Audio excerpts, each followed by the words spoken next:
vedare tinokuchingamidzai zvekare kune chimwe chirongwa pano paZim Facebook Secrets and Confessions. Tadzoka zvekare nemamwe mamessages. Regedzai tibva tapinda mumamessages edu atadzoka takakubatirai. Message yedu yekutanga yakamira sekudai so: hanzi makadi zvenyu mukoma, ndinokumbirawo kuti munge muchindipostirawo nyaya yangu makavigawo chitupa changu. Mainge muri mugore ra2017 apo umwe murume uyo aipota achiuya kwandiri achikecha, because at that time ndainge ndichishandawo ndichiitawo zvekutengesa muviri wangu ndichigara kuchitungwiza uko. Pari zvino ndiri kuno kuCape Town, but ndava kushanda zvangu uye zvekare ndakazoroorwa. Murume wandigere naye haatozvizivi kuti I have this past. So panguva yacho iyoyo mukomanashi ndainge ndiri very desperate. Mwana wangu ainge asina kana munhu wandaiti uyu ndiye wandinobatsirana naye pakunochengeta mwana, because ndainge ndakatomitiswawo nomwe murume uyo ane chigaraji chake muchitungwiza imomo anoitawo zvehumakanika. Saka munhu uya wekuti ane magirlfriends akawanda, ende ipapo akandibhilivhisa ndichiri kuchikoro kuti I was going to be the second wife. Ndikabva ndatonyorawo murudo ende ndaisatomboda kuudzwa kana anything mukomanashi about that man, nekuti he was giving me a lot of money. Murume uyu akabva azondirwadzisa mushure mekunge andimitisa ndokubva atondidhampa paya paya, akatotanga kutodanana nefriend yangu, nayo friend yangu ikabva yatobatirawo pamuviri. The same thing that he did to me, that was the same thing he did to my friend. Saka ndakabva ndatanga kuenda kubhawa because of heartbreak uye zvekare because I did not have any money. Apa vabereki vangu vainge vava kugara vachindituka, saka ndakatiza pamba ndikatanga kugara nomumwe mukadzi wandaitoziva kuti iye ainge achiita zvekutengesa muviri wake. Ainge otonditsvakirawo macustomers nekuda kwezera rangu, madhara vainge vachitoda nezvangu. So mukomanashi ndakatanga kudanana nawo madhara aya ndichitokechesa kuzotosvika ndatova senior. Ndakati ndava senior kudaro ndipo apo pandakabva ndachizotanga kushandisa mishonga. Saka ndaienda kumbari uko kwainge kuina vamwe gogo ava vaindipa mishonga, imwe yandaipfekedza kusikarudzi kwangu, imwe yandaiti paya kana ndapedza kugeza ndapoda then ndaibva ndazozvizora nayo mishonga iyaya kumeso kwangu, kuitira kuti murume kana achinonditarisa atongonzwa kuda kurara nini same time, which would be very good for business. So mukoma ndo pandakatanga kudanana nemurume uyu akazozvisungirira because ndainge ndamuramba. Saka murume uyu akangotanga kundipa pressure. The first night yatakasika bonde akangonditi, iwe kana kuri kunze ukawana murume anokuchengeta basa iri unokwanisa kurisiya here? Even though I did not even mean it, but mukomanashi I just said yeah, I can do it. But ndainge ndichida kungoti ndinge ndichingomufadza. Takaita bonde akafa anditi body yako inondifadza chaizvo, ndafunga kuti ndinge ndichikuchengeta. Ndikangoti iri bo apa ndaingobatawo customer zvakanaka kuti izongoramba ichidzoka kwandiri. Zvechokwadi murume uyu akazongoramba odzoka kwandiri, but ainge ondipa pressure nekuti ainge ava kuda kuti tinge tichitanga kugara tose. Manje izvozvo ndo zvandainge ndisingadi, because ndainge ndajaira kuita mari yangu good money nema short time. So I was pretending for him. Ndakabva ndatsvakirwa kwekugara mukomanashi, sezvo ainge ari murume wemunhu.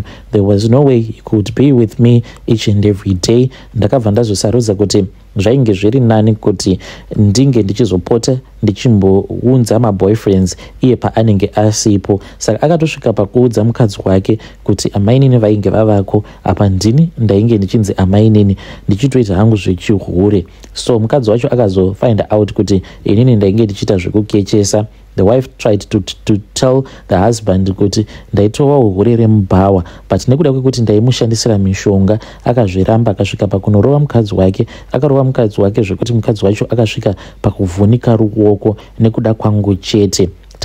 Akaramba achingonetsana nemukadzi wake. Iye akatoti mukadzi wake ari kuchipatara, tainge titori busy tichitoita bonde, achitoti mukadzi wake zibenzi remunhu. Saka mukuzonofamba ndakazomboenda kune imwe club mutown umu. Ndakati ndiri kuclub kwekwe ndo pandakabva ndazosangana nevamwe general. Ndakati ndasangana navo ndakabva ndaona kuti vane mari dzavo. Ivo vakabva vatondiudza kuti vainge vachidawo someone who will be personal, uye zvekare munhu wekuti haazojambisi, will never call the wife or do anything. Nemari dzavainge vainadzo ndakabva ndasarudza kuti zvainge zviri nani kuti ndinge ndichisiya murume uya wekuchitungwiza, then ndobva ndatanga hangu kurogerwa somewhere nageneral. Mukomanashi ndakatanga kurenterwa kubva kune imwe nzvimbo kwekuti wanyatsokuona kuti ya this place it is really nice, I have made it in life. Zvinobva wangu uya kuti ndinge ndichingomuramba zvego zvainge zvisingaite because ndainge ndakanzi nagogo vaipota vachindipa mishonga, unofanira kuti uzomuramba in a skillful way, nekuti mishonga iyi yauri kupota uchimupa yakashata, inokwanisa kuzomukanganisa. Saka vachinoti inokwanisa kuzomukanganisa, I never thought kuti she meant kuti munhu anokwanisa kutozviuraya. Mukomanashi, the guy, he then found out kuti ndaiva nemusoja wandainge ndava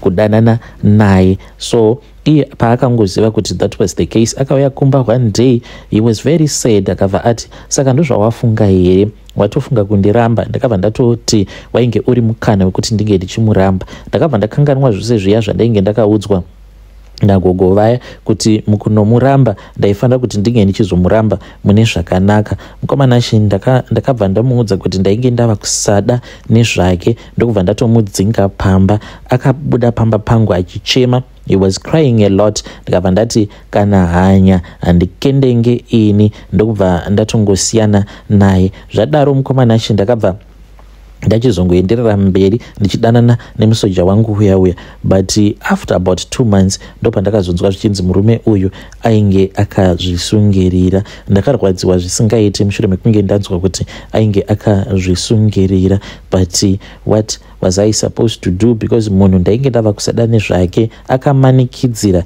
hure, shuwa ungatora hure mubhawa uri manikidza kuti ndoda kukuita mukadzi by force. Inini ndajaira kubata mari dzamashort time.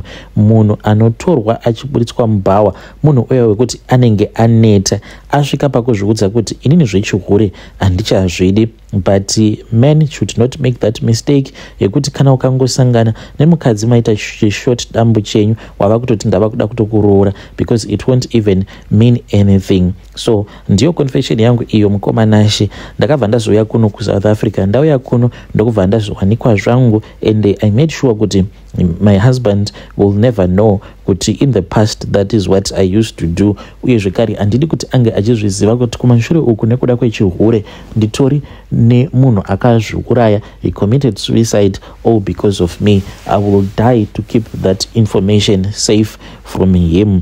So kana mukaposta nyaya yangu ndiziviseiwo, ndichange ndichizotevererawo mucomment section. Vedare ndo message iyo yandakatumidzirwa ichibva kuna vanzvadzi vedu. Ngatizame kuti tinge tichitaura navo vanzvadzi vedu ava mucomment section. Zvakangoma hazvo vedu we. Regedzai tibva taenda panyedu inotevera. Nyedu inotevera yakamira sekudai so. Hanzi makadi zvenyu mukomanashi, baba vangu vakaromba, amai vangu vainge vari fourth wife, asi baba vaingoroora vakadzi vobereka voramba. Saka takakura tichigara nababa vedu chete tingori vana. Saka mukukura taiona zvinhu zvakawanda zvainge zviri weird, kusangana nechimunhu chichidya hacho hupfu mukicheni, kunzwa masounds usiku hwese, hope dzaitobata uchitodedera nekutya. Rimwe dei ndakati ndiri mubedroom mangu ndava kunorara, ndokubva ndaisa salt yematombo pahwindo nemumablankets angu, because ndaipota ndichinzwa munhu aiuya kwandiri achindibata chibharo. Ndakatoisa munamato ndichingofunga mumusoro mangu kuti zvimwe kuda maybe zvinhu izvi zvinopera nhasi. But mukomanashi ndo musi uyo wandakazoona chinhu chinonzi chikwambo. Hama dzangu, chinhu chinonzi chikwambo hachitarisiki. Kune avo vanoti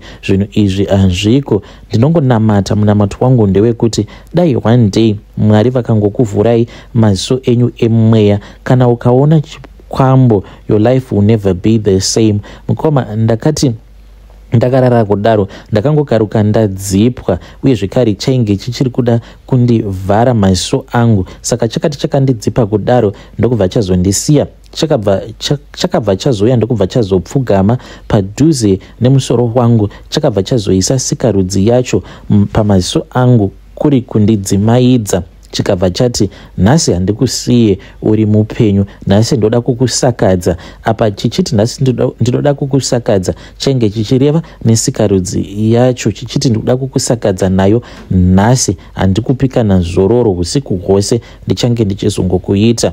mukomana chi ndakabva ndatanga kunamatira mumwoyo.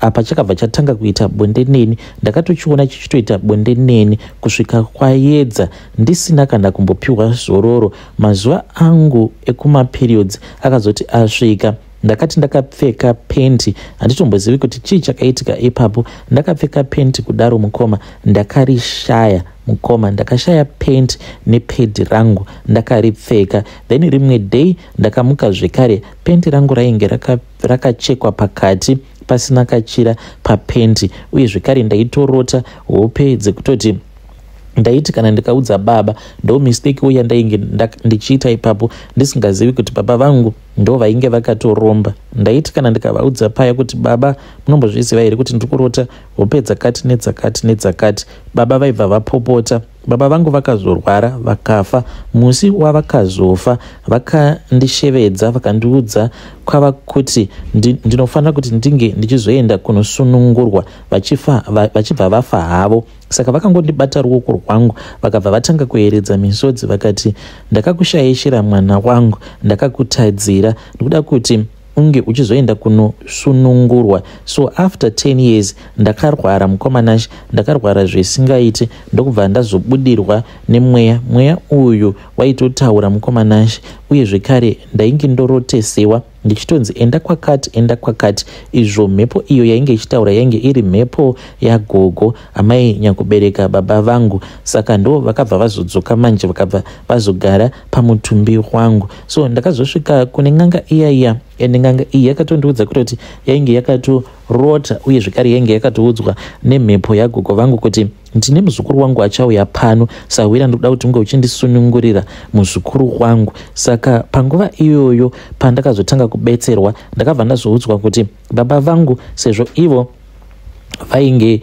vakarwa hondo, hanzi variko kuhondo ikoko pavaiva kuMozambique ndo pavakaenda vachinotora mishonga, but mishonga iyi yainge iri mishonga yekuti vasazofirako kuhondo vange vachizodzokera kumba kuvabereki vavo. Saka mishonga iyi yavakapiwa vakabva vazorasirirwa nechikwambo vasingatozvizivi kuti n'anga iyo yavainge voshandidzana nayo yaitovawo nechimwe chikwambo chainge chichinetsa chaizvo chayainge ichida kurasirira, because icho chinotoita zvekutobata chibharo ende achitombonzwisisi kunyange mukachipa ropa. Saka baba vakagamuchira zvinhu zviya, chikwambo chiya chikabva chazovachengetedza munguva yose yehondo. Zvino independence yakazoti yauya, baba vangu hanzi ndo pavakazoenda kunorasira zvinhu zvezviya vava kuti vainge vava kuda kunamata. Zvinhu zviyanzi zvakatotorwa nevamwe vamufundisi ndokubva zvinhu zviya zvatoraswa, but vakazoti vachidzokera kumba vakabva vazoona kuti zvinhu zviya zvainge zviriko. Chikwambo cheche ndo pachakati manje watonditadza, ndanga ndisina kana hangu basa newe, ndanga ndichizviudza kuti ndichadzokera hangu kune muridzi wangu uyo kwawakanditora, but now kuti ndinge ndichidzokera hazvichatoita because ndatova wako iwewe neni tinofanira kutoti tinge tichitoshandidzana. Saka chakabva chazoudza baba kuti icho chinoda ropa uye zvekare chinoda mukadzi. Saka baba vaigara vachingorohwa nacho chikwambo ichocho kuzonosvika vachizonobvuma kuti inini ndinge ndichizoitwa mukadzi. Ndakaitwa mukadzi wechikwambo kubva ndichiri mwana mudiki kuzonosvika ndichizonokura ndingori mukadzi wechikwambo. Mukomanashi, even right now hongu upenyu hwandiri kurarama in terms of my finances ndinotorarama kamwe kaupenyu katori bo kekutoti vanhu vazhinji vanotochiva kaupenyu ikako, but ndinotombopota ndichirarwa nacho chikwambo ichi. Ende help yandiri kuda ndeyekuti ndingaitawo sei, because kunamata ndinonamata, I do pray for myself, ndinoendawo kuma prayer groups nekuma prayer sessions, but still ndinongo manifesta mweya uyu wechikwambo unenge uchitotaura kuti uyu ndewangu uyu, kunyange mukanamata zvinengei, unless kana madzokera kuMozambique. Zvino kuMozambique kwacho ikoko kwakarombera baba hakuna anokuziva. So I have come here on your platform ndichitsvakawo rubatsiro kana kuinewo vanokwanisa kundibatsira, kana kuine vanoziva kuti zvikwambo zvinodzingwa sei, please ndidziviseiwo, ndichange ndichizotevererawo mucomment section. Vedari ndo message iyo yandakatumidzirwa ichibva kuna vanzvadzi vedu. Ngatizame kuti tinge tichitaura navo vanzvadzi vedu ava mucomment section. Regedzai tibva taenda panyedu inotevera. nyedu inotevera yakamera sekudai so. Hanzi makadi zvenyu mukoma, ndinokumbirawo kuti munge muchindiposterawo nyaya yangu makaviga chitupa changu.